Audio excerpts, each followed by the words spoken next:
Alors, ce que je vais vous présenter, c'est un scénario donc, de transition agricole et alimentaire. On a mis aussi d'usage des terres. Donc c'est un travail qu'on a démarré il y a à peu près 4 ans. Et il s'avère que hier et avant-hier, nous avons présenté nos résultats à Paris, puisque nous avons fait un travail de régionalisation. Donc nous disposons maintenant d'un scénario pour la région Alsace, comme pour les 22 régions. On est encore sur les 22 régions françaises. Mais nous avons aussi engagé des partenariats avec d'autres pays. Et il y a un colloque la semaine prochaine à Berlin. Et on espère pouvoir travailler avec aussi des Allemands et peut-être d'autres pays européens sur ce scénario avec une entrée très alimentaire. Après, ce que je voulais vous dire, c'est que ce scénario est couplé à un autre scénario qui s'appelle Négawatt, qui est un scénario de transition énergétique et de sortie du nucléaire en 2030 pour le nucléaire et quasiment des énergies fossiles en 2050. Et je pense que la petite résolution que vous avez écrite, je l'ai lue avec attention, je pense que le scénario répond très bien aux aspects 1, 2, 5, 6, 7, 8, 10, enfin pratiquement tous les... Bon, sauf les transports, on ne s'est pas mobilisé sur les transports, mais vous allez voir qu'on est complètement en phase avec la réflexion que vous avez. Ce que je voulais donc après, je voulais donner avant de démarrer un peu trois mots-clés ou 3 réflexions qu'il faut retenir, qui est d'ailleurs inscrite, le mot est inscrit en proposition 10, c'est le mot sobriété. Je pense que la sobriété est quand même le mot-clé. Si on ne développe pas des modes de consommation plus sobres, je pense que tous les discours qui sont tenus en ce moment ne seront que vaines paroles. Après, je pense, et le discours du vice-président de la région va un peu dans ce sens, qu'il faut vraiment avoir une vision systémique des choses, parce que c'est pas parce qu'à un endroit tout va bien que finalement tout ira bien si les choses ne vont pas bien ailleurs, quoi. Voilà, donc je pense qu'il faut vraiment avoir une vision, c'est un peu le sens peut-être de citoyen du monde, et c'est vrai que les gaz à effet de serre, comme c'est quelque chose qui est mondialisé, même si on diminue ici et si les autres continuent, ça nous impactera aussi. Et le troisième point, qui est le côté peut-être optimiste de la chose, c'est que vous allez voir que dans notre scénario, l'alimentation est vraiment le cœur du scénario, et que là, l'alimentation est vraiment un levier puissant à la disposition de tous les citoyens pour changer rapidement les choses, quoi. Tout le monde peut changer son alimentation rapidement, et que ça fera changer l'agriculture et ça pourra impacter fortement les émissions de gaz à effet de serre. Et je pense que ça, les Allemands l'ont compris. J'avais toujours été beaucoup impressionné par une opération qui avait été menée en Bade-Württemberg, puis je pense qu'elle s'élargit à toute l'Allemagne, sur la protection de la chouette chevêche, où les Allemands avaient dit si on veut protéger la chouette chevêche, il faut protéger les prés vergers. Et si on veut protéger les prés vergers, il faut consommer du jus de pomme. Et donc, toute l'opération avait été de labelliser le jus de pomme issu du verger haute tige pour conserver la chouette chevêche. Et là, c'est un très bon exemple que avec notre alimentation, on peut aussi jouer sur la biodiversité. Alors, je vais passer rapidement. Donc, ce que je voulais dire, c'est que les enjeux pour 2050 sont très nombreux. Contrairement à l'Allemagne, alors encore que ça peut peut-être changer, à beaucoup de pays européens, la France va voir sa population augmenter. Donc il va falloir nourrir beaucoup plus de monde. Alsace Nature l'a vu, les enjeux environnementaux sont loin d'être résolus. Les problèmes de pollution des nappes phréatiques par les nitrates et les pesticides. Les enjeux de conservation de la biodiversité. C'est vrai que si vous regardez l'évaluation de la directive Habitat qui a lieu tous les 6 ans, on voit très bien que la plupart des habitats, même protégés par Natura 2000, ne sont pas en bon état de conservation, et en particulier les habitats liés à l'agriculture, comme les prairies. On a aussi tout l'aspect qui touche la santé liée à l'alimentation, on va y revenir. Je vais passer vite quand même là-dessus. Le changement climatique, bon, ça c'est vraiment l'objet de cette fin d'année. Comment à la fois s'adapter et comment réduire nos émissions de gaz à effet de serre. Donc tout le monde est d'accord là-dessus, mais après il va falloir s'entendre comment on va y arriver. Vous verrez que l'objectif qu'on s'est fixé dans notre scénario, c'est un facteur 2 pour l'agriculture. Pour l'agriculture, c'est déjà un facteur très ambitieux, ce qui veut dire que si on veut réduire par 4, il va falloir que les autres secteurs de l'économie, comme les transports, le chauffage, l'industrie, divisent par 6 à 8. Et puis, bon, d'autres aspects auxquels je vais passer. Alors, ces deux images pour vous montrer qu'il y a une certaine continuité dans le monde agricole sur sa vision de l'agriculture. La photo qui est à gauche, c'était la vision par Ford, donc les tracteurs, de ce que pourrait être l'agriculture en 2000. Donc sa vision, c'était finalement quoi? Ça se résume à une agriculture sans paysans, une agriculture sans arbres, une agriculture finalement hyper industrialisée. Donc 74, ça fait quand même déjà pas mal de temps. Ils étaient assez vicieux dans la mesure où le dessin que vous voyez là, il était imprimé sur un torchon, c'est-à-dire que c'était pour finalement sensibiliser les femmes des agriculteurs à cette nouvelle vision. Mais si on regarde la photo de droite, qui elle date de 2015, donc qui est la vision faite par dans le cadre, vous savez qu'en France on parle beaucoup d'agroécologie maintenant avec notre ministre, donc la vision de ce que peut être l'agriculture, vision agroécologique. Vous voyez que finalement, entre les deux photos, il y a très peu de différence. Forcément, l'ordinateur qui était un peu plus large est devenu un smartphone, mais l'agriculteur est toujours en dehors de sa ferme et dirige tout par ordinateur avec des drones. Même les vaches, vous avez vu, ont des petits colliers émetteurs. Voilà. Donc finalement, cette vision-là de ce que doit être notre agriculture, elle est extrêmement puissante et en marche. Et elle se traduit par ces quelques courbes. Bon, juste pour vous dire qu'en bleu, c'est un petit peu en bas, vous avez le nombre d'hectares, et en abscisse, c'est un petit peu l'évolution des techniques qui permet à l'agriculture de s'intensifier, de se mécaniser et d'augmenter sa productivité. Donc en bleu, ça représente les grandes cultures, où on voit que finalement la puissance des tracteurs, la largeur des moissonneuses, des charrues, etc., ne fait que grandir. Et donc vous avez une énorme productivité qui croît et qui est aussi finalement destructrice des milieux naturels, puisque plus les engins vont être grands, plus il faut des grandes parcelles. Idem pour les bovins laits, où maintenant vous avez des exploitations de plus en plus grandes, entièrement robotisées, où même des fois on n'est même plus obligé d'aller dans l'étable. Et puis idem pour le porc, où pareil, on a des élevages de plus en plus grande taille, de plus en plus optimisés dans la conduite. Et vous avez juste en bas qui nous fait dire qu'aujourd'hui en France, avec seulement 4600 fermes, seulement 4600, on en a encore 500 000 en France. On produit 67% des poulets, 80% des œufs et 50% des porcs, quoi. Voilà. Et donc, cette agriculture-là, elle est en marche en France et dans toute l'Europe et dans une partie du monde, et ça va être très dur de l'arrêter. Le problème, c'est que si on regarde ce qui s'est passé sur ces 10 dernières années, ce mode d'agriculture et d'autres aspects fait disparaître en France à peu près 90 000 hectares de terres agricoles par an, 26% des fermes et à peu près 19 000 emplois par an. Voilà. Et en fait, l'explication, elle est là, c'est que cette mécanisation et cette intensification a entraîné des gains de productivité énormes. C'est la courbe bleue comparée à la courbe rouge qui est finançant l'ensemble des gains de productivité dans les autres branches de l'économie. Et donc forcément, cette productivité qui est gagnée en agriculture se traduit par des pertes d'emplois extrêmement importantes. Qui fait que ah oui, non, j'étais pas en bon. Voilà. Qui fait que on observe donc une très grande baisse du nombre d'emplois dans l'agriculture. Et on ne sait pas trop quand est-ce que ça va s'arrêter. Voilà, je vais passer là-dessus. Alors après, je pense que là, vous savez tous, donc je vais passer vite. Excusez-moi, l'image n'est pas très bonne, mais en rouge, on voit très bien que là où les alertes ont été lancées, c'est à la fois sur la biodiversité et toutes les ressources génétiques, à la fois sur aussi la pollution par les nitrates et le phosphore. Voilà, où là, certains chercheurs disent que les limites planétaires ont été dépassées. Alors, l'entrée que je voudrais faire, donc, c'est par la santé et l'alimentation. Une chose que tout le monde connaît bien, c'est la notion d'obésité. C'est quelque chose qui se voit, qui s'observe, que tout le monde comprend.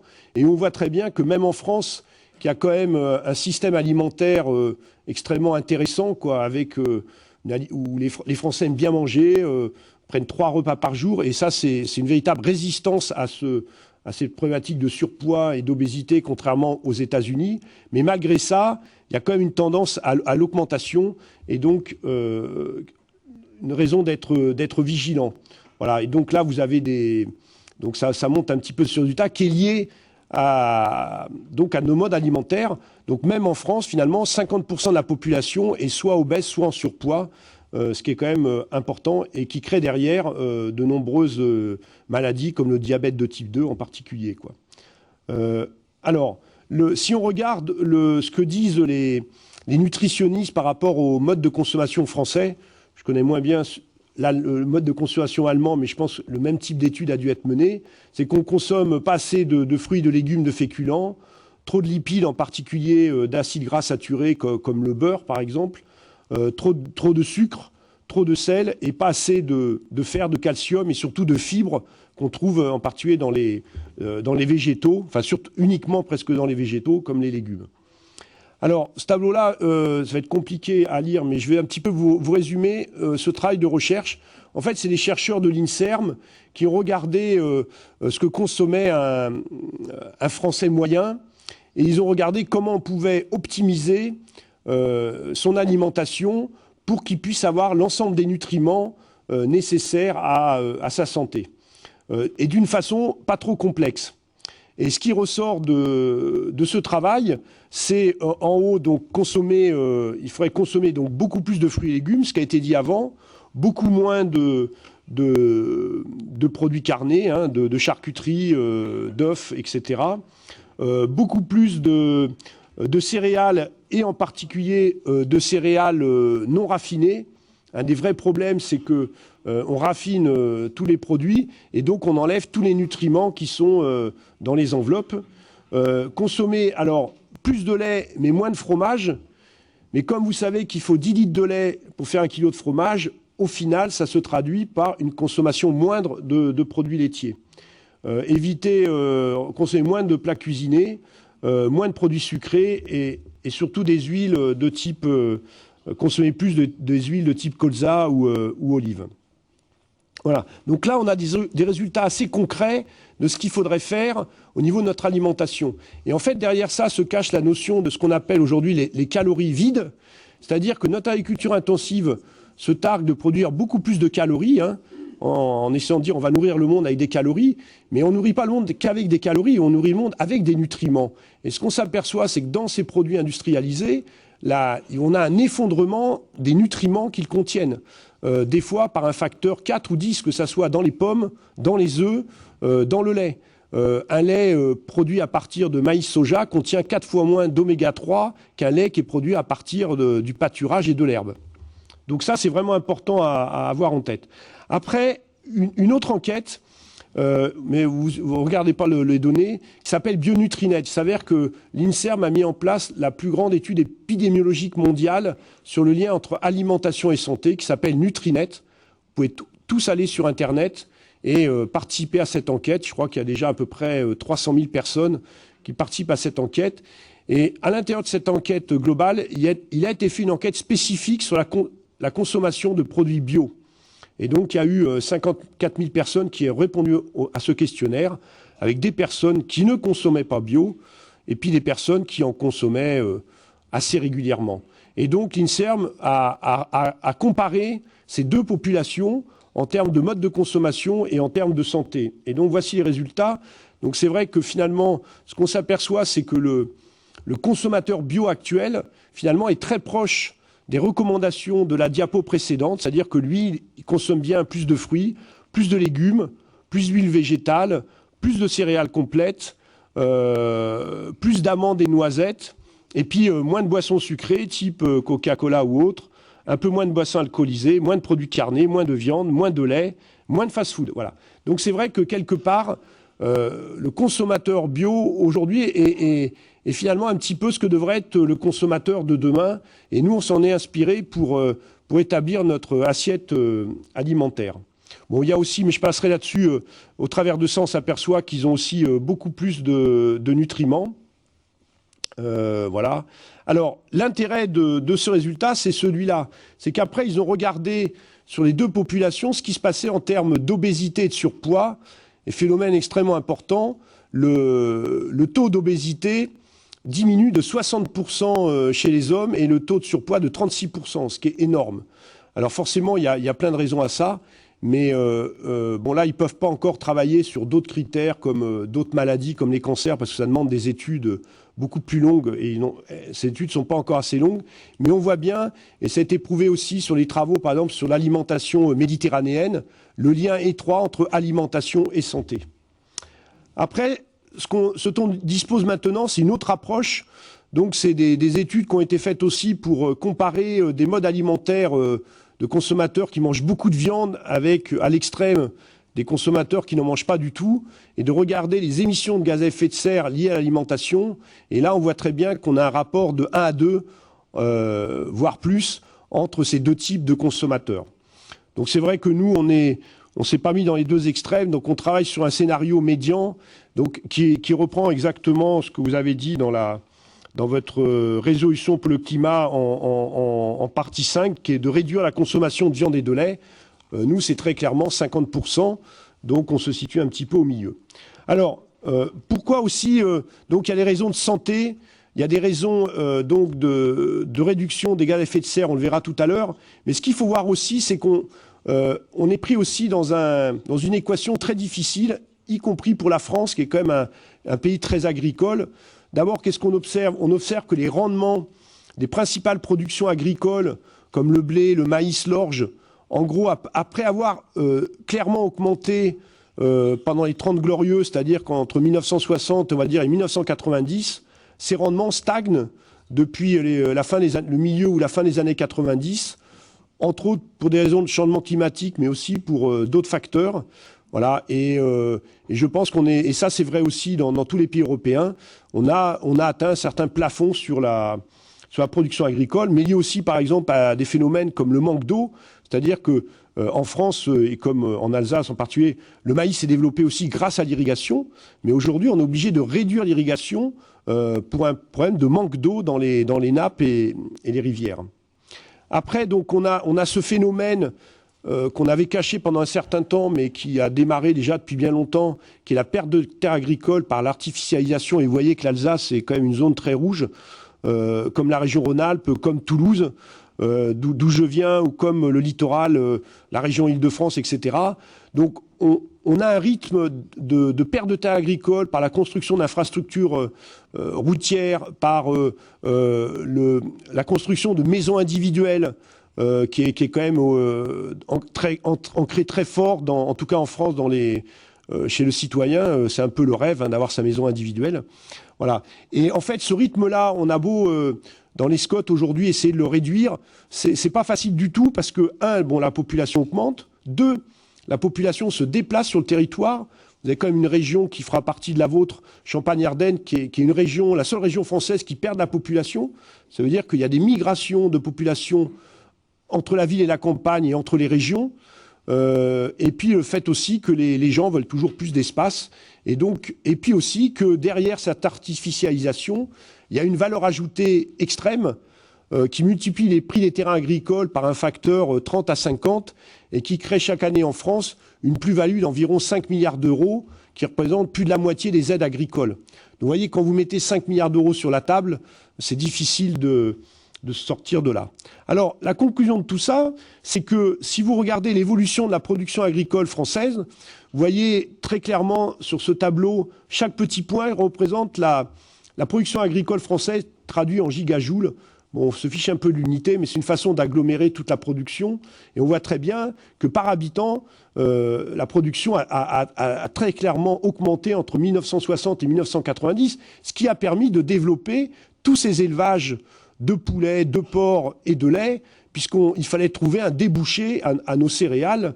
Et voilà, et ça a été le cas. Par contre, on voit très bien qu'on est arrivé à un plateau et que même là, en ce moment, on est en train de, à mon avis, et bon, je suis en train de le calculer, on est vers une décroissance de la production agricole française par habitant. Des rendements qui stagnent, des surfaces agricoles qui diminuent et une population qui augmente. Quand vous avez à faire face à cette équation, forcément, ça ne peut que décroître. Mais surtout, jetez un petit œil attentif, puisqu'on est, avant la COP 21, aux années 1976 et aux années 2003. Vous voyez deux petits points qui ont complètement décroché. Ces 2 années-là, pour quelques jours de forte température, la production agricole française s'est effondrée de 25%. D'accord? Mais 1976 et 2003, vous allez voir la diapositive suivante, ça n'est rien du tout par rapport à ce qui nous attend après 2050. Après 2050, ça ne va pas être 10 jours de période chaude, ça va être 3 mois. On va vers des systèmes où on aura des hautes températures pendant 3 mois. Et donc, c'est les prévisions de Météo France. Alors, comment vous pouvez lire ce petit diagramme qui est censé faire peur? En tout cas, moi, il me fait peur. Donc, vous avez en bas, vous ne voyez peut-être pas, mais c'est le nombre de jours de très forte chaleur. Donc, ça va de 0 à 100. Et puis, en abscisse, c'est la température. En bleu et en vert, mais ça ne sort pas très bien. Mais enfin, tout est en bas à gauche. C'est les données réelles, hein, c'est-à-dire c'est les vagues de chaleur qui ont existé jusqu'à aujourd'hui. Donc, vous voyez, il y en a, mais elles sont de courte durée avec des températures modérées. Mais si vous regardez le rose, donc ce qui nous attend donc après, en gros, après 2050, on est sur des vagues de chaleur qui vont durer entre plus d'1 mois jusqu'à 3 mois, avec des températures qui vont dépasser 35 degrés, et presque une année sur 2 ou une année sur 3. Ça veut dire que si, avec une petite vague de chaleur, la production agricole s'effondre de 25%, qu'est-ce qui va en être qu'on va avoir à faire face à ces températures-là? Voilà. Alors, donc, la conclusion qu'il faut que les gens comprennent, et en particulier en France, où on se targue de dire que la France va nourrir le monde, ce qu'il faut voir, c'est que déjà, ce n'est pas le cas, puisque vous faire la preuve que c'est déjà le monde qui nourrit en partie les Français. Mais surtout, ce qu'il faut que les gens comprennent, c'est que la surface agricole dont dispose chaque Français ne fait que baisser. Donc en 1990, on avait encore un demi-hectare, 5000 mètres carrés. En 2040, on n'en aura plus que 3500 mètres carrés. Et en 2050, peut-être tout proche de 3000 mètres carrés.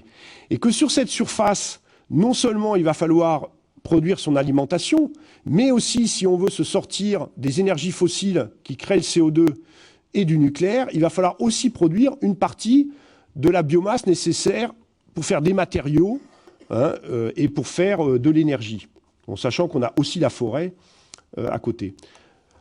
Avoir bien en tête aussi que l'essentiel de l'agriculture, de la production agricole, sert à faire, c'est-à-dire 80% de la viande et du lait. Donc on a, et en Allemagne, je pense que ça va être la même chose, on a notre machine agricole aujourd'hui, c'est une machine agricole à faire de la viande et du lait, quoi. Très peu de surfaces sont directement consacrées pour notre alimentation végétale, c'est-à-dire que ça soit le blé pour faire du pain ou des pâtes, de l'huile ou d'autres produits. Voilà, donc juste aussi pour couper court à ceux qui ont l'impression qu'un pays comme la France est capable de nourrir le monde, ça fait un moment que je calcule régulièrement ce que représentent les surfaces importées, les surfaces consacrées à la photosynthèse et importées pour satisfaire nos besoins, et puis ce que la France exporte. Donc en fait, si on prend en compte le bois, alors c'est vrai que si on enlève les produits à base de bois, le résultat change et est à peu près équilibré, heureusement. Mais en fait, on importe chaque année en France l'équivalent de 8,5 millions d'hectares. Donc avec 40%, c'est lié à la forêt, des produits pour faire... donc on importe de la pâte à papier, du papier, des meubles, etc., du bois. Mais on importe aussi beaucoup de soja d'Amérique pour nourrir nos élevages hors sol, des fruits, des agrumes, etc., du thé, du caoutchouc, du café, du chocolat. Mais on n'exporte que 7 millions d'hectares. Donc on est déficitaire de 1,4 million d'hectares. C'est-à-dire que la France a besoin d'espace supplémentaire pour satisfaire aujourd'hui ses besoins. Alors, donc, comme je vous l'ai dit tout à l'heure, on va avoir une population qui va augmenter, qui va être aussi vieillissante. Et donc, la question se pose de l'alimentation. Alors, ce qu'il faut déjà savoir, c'est que les Français donc, surconsomment des protéines et surconsomment des calories, c'est-à-dire qu'on mange trop. On devrait consommer 90 grammes par jour de protéines alors qu'on en consomme... on devrait en consommer 52 grammes et on en consomme 90 grammes. Et l'essentiel aussi des protéines que l'on consomme, les 2/3 sont des protéines animales, qui viennent de la viande, du lait, des œufs ou des poissons. Après, concernant le calcium, qui est l'indicateur clé de l'industrie laitière, qui, dans toutes les publicités que vous avez à la télé, il ne parle pas du lait, il vous parle toujours du calcium, quoi. Qu'il faut boire du lait pour avoir du calcium, quoi. Et donc, avec une recommandation en France qui est de 900 mg par jour, qui fait que on est censé faire venir la moitié de ce calcium du lait. Il faut savoir que les recommandations de l'OMS ne sont pas à 900 mg, mais à 700 mg. Et nous, on estime que dans notre scénario, que la part du calcium venant du lait peut se satisfaire de 200 mg, soit 2 fois moins. Après, on surconsomme du sucre. En gros, on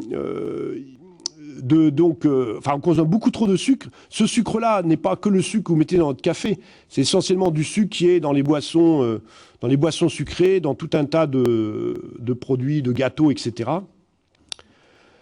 Après, là où tout le monde est d'accord, c'est aussi notre système alimentaire génère énormément de pertes. Plus de 20% des produits sont perdus après la ferme, c'est-à-dire dans les transformations agroalimentaires, dans la grande distribution et aussi au niveau de la consommation, qu'elle soit chez vous ou hors domicile, dans la restauration collective. Donc ça, c'est clair qu'il y a un énorme travail à faire pour essayer de limiter ces pertes. Donc dans notre scénario, ce qu'on a prévu, c'est donc de réduire la surconsommation de protéines et de sucre. Voilà, donc on a de ramener aussi l'indice de masse corporelle à ce qu'il était en 2000, puisque plus on a de poids, plus on mange. De diviser les pertes de gaspillage par 60%, par 2,5. Et puis aussi, donc ça rejoint votre proposition, le point clé, c'est au lieu de consommer 2 tiers de protéines animales et 1 tiers de protéines végétales, de consommer à terme 2 tiers de protéines végétales et 1 tiers de protéines animales. Donc notre assiette qui ressemblait un peu à ça, bon, on peut pas avoir tous les chiffres, bon, mais par exemple sur le lait, on était, enfin ceux qui ont les écrans, ils le voient, on était par exemple à 635, donc 0,6 litres par jour de produits laitiers ou de produits des yaourts ou du fromage, enfin l'équivalent de 0,6 litres de lait, et en 2050, on passera à 332 millilitres, c'est-à-dire la moitié, quoi. Voilà.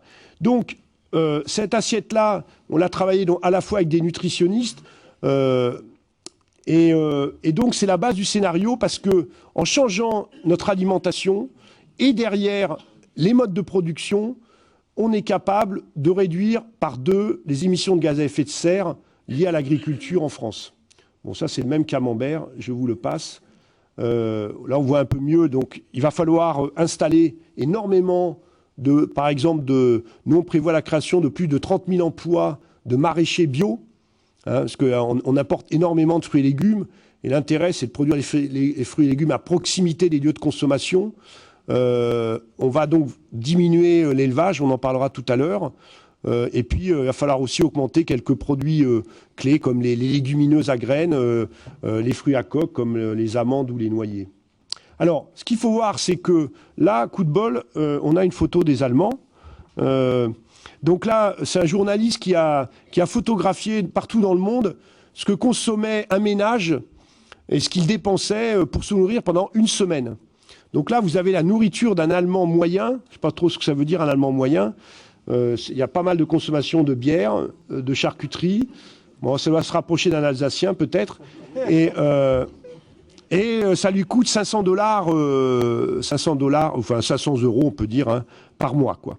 Voilà. Donc vous voyez que c'est quand même, on peut dire que c'est assez opulent. Et par rapport à ce que consomme une famille du Bhoutan, on voit très bien la grande différence. Alors même l'assiette qu'on propose, elle reste encore plus proche de celle que vous avez vue d'un Allemand que celle d'un Bhoutan, que de gens du Bhoutan. Donc la transition qu'on demande, elle n'est pas gigantesque. On ne demande pas de revenir à une alimentation qui est quasiment végétarienne. Voilà. Donc ça, c'est pour dire que ce type de transition est finalement relativement facile à réaliser. Et comme je dis tout à l'heure, les gens qui ont compris ça et par exemple qui consomment bio aujourd'hui sont exactement ce type de consommateurs. Alors après, l'objectif, donc, c'est de faire évoluer, une variable centrale, c'est de faire évoluer l'élevage. Donc c'est vrai que on y travaille et on n'a pas fini de travailler là-dessus encore.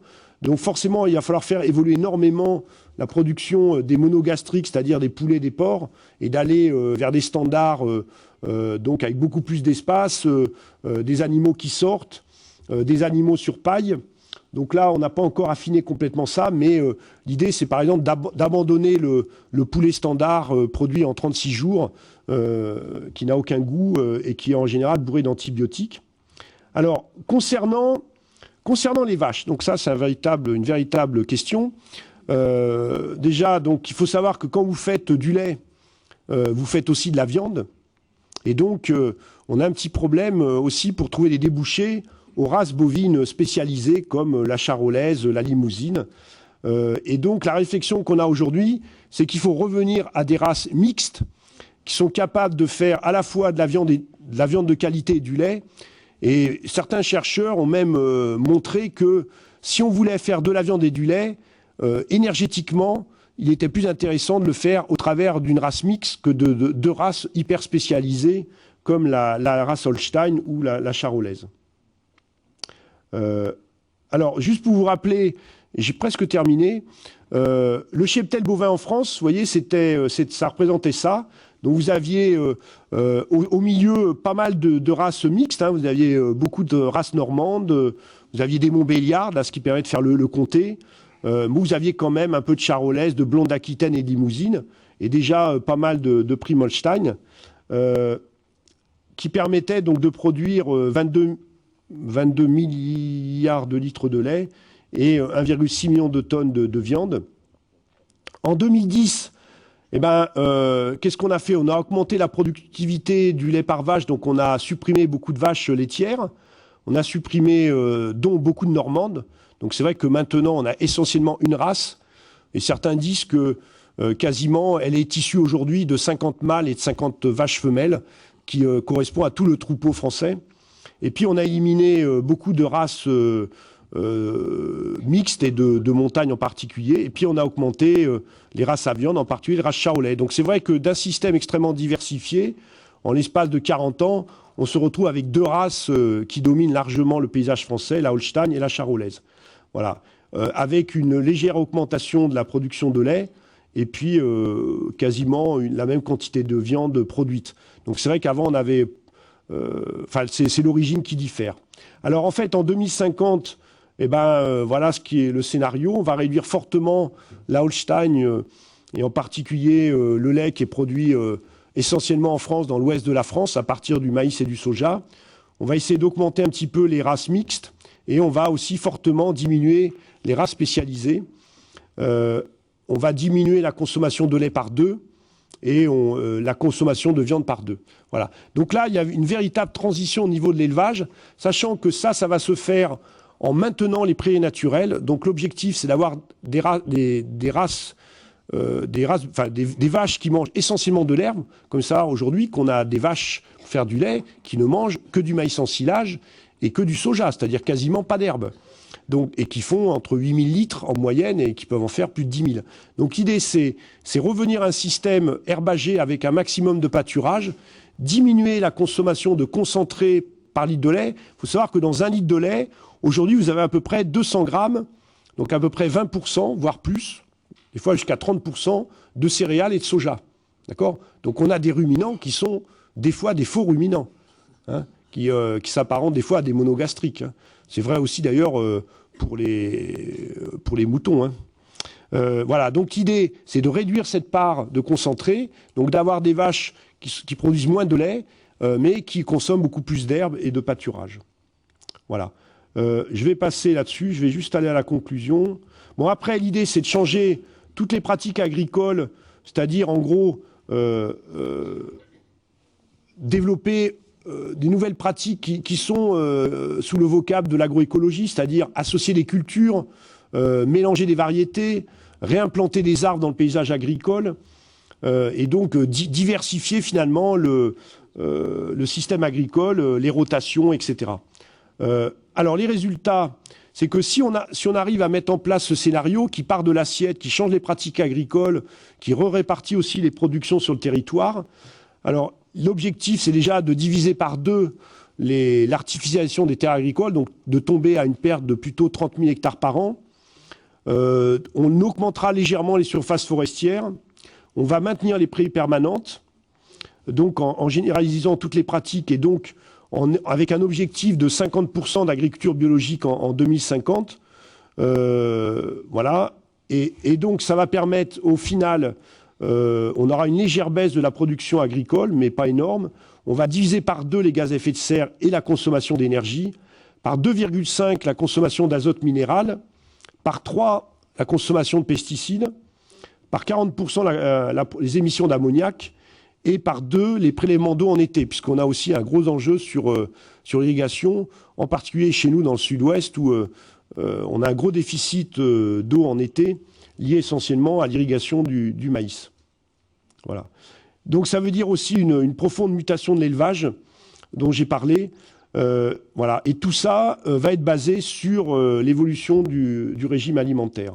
Alors, malgré ça, la France conserve quand même des échanges avec le reste du monde. L'idée, c'est quand même de continuer à exporter des céréales à vocation alimentaire, en particulier vers le Maghreb et le Moyen-Orient, sachant qu'aujourd'hui, la France exporte beaucoup de céréales, en particulier du maïs et de l'orge, pour l'alimentation des animaux en Europe. Donc on fait le pari aussi qu'en Allemagne et dans les autres pays européens, la consommation de lait et de viande va être amenée à baisser. Donc la France n'aura pas besoin d'exporter autant de céréales pour nourrir autant de cochons. L'idée aussi, c'est de supprimer quasiment les importations de soja OGM d'Amérique du Sud et d'Amérique du Nord. Voilà. Et après, bon là, je n'aurai pas trop le temps de développer, aussi de développer un meilleur usage de la forêt pour satisfaire nos besoins en bois et en matériaux, de développer aussi fortement la méthanisation et donc la valorisation de tous les produits organiques. Voilà. Et puis, parce qu'en fait, ce scénario-là est donc couplé au scénario négawatt, comme j'ai dit tout à l'heure, et donc il y a une certaine quantité d'énergie dans ce scénario qui va venir de la biomasse. Donc on a parlé du bois énergie, il y aura aussi le biogaz et éventuellement d'autres sources, quoi. Voilà. Et juste pour dire où on en est actuellement, donc dans notre travail, donc on a émis jusqu'en 2012 un premier scénario pour la France. Là, on a travaillé dans 4 régions test à la demande des conseils régionaux. Donc il y a 4 conseils régionaux qui vous avaient sollicité, l'Île-de-France, Centre, Picardie et Rhône-Alpes. L'objectif maintenant, c'est de pouvoir travailler avec les nouvelles régions quand celles-ci seront constituées à partir de 2016 pour essayer de travailler sur disons une feuille de route et un cadre général des objectifs concrets pour 2050. Et puis après, l'enjeu, donc, c'est cette transition alimentaire, culinaire. Et là, il va falloir faire un gros travail aussi pour s'assurer que cette assiette reste goûteuse. C'est vrai qu'elle n'offre plus beaucoup d'intérêt si elle ne fait pas envie. Et donc, il va falloir aussi l'adapter à chacune des régions et à nos spécificités culinaires. Voilà. Et puis, ce que je fais aujourd'hui, donc pour nous, c'est très important d'avoir ces échanges et cette mise en débat public, parce que ce scénario est encore loin d'être abouti. Il y a un énorme travail. Mais en tout cas, ces résultats montrent que la transition est possible. Voilà, je vous remercie.